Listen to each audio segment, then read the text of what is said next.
কি রে, তোর না এজেন্সিতে যাওয়ার কথা? বিকেলে যাবো না। বিকালে কেন?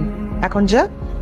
মা, আমার এত মাথা ব্যথা করতেছে আর রোজ অনেক বাইরে, বিকেলে যাই। নবাব সাহেব আমার, সকালে খেয়ে আপনি বাইরে যান, আবার বিকালে খান। খেতে খেতে সর্বশান্ত করে আমার ঘাড়েই বসে খাচ্ছেন। মা, খাবারের কোটা দিচ্ছ কেন? একদম চুপ, ভাইয়ের ওকালতি করবি না। তুই খেতে খেতে না আমি যখন মরবো কবরে বসেও খাস। মা, ও তো চেষ্টা কম করছে না। কিসের চেষ্টা করতেছে? দেশে করতে পারতো না, বিদেশে যাবে। টাকা পয়সা সব দিয়ে দিছি, কিচ্ছু নাই আমার হাতে। কিন্তু একদিন ইনকাম করবে, তখন তোমার যা দরকার তাই দিতে পারবে।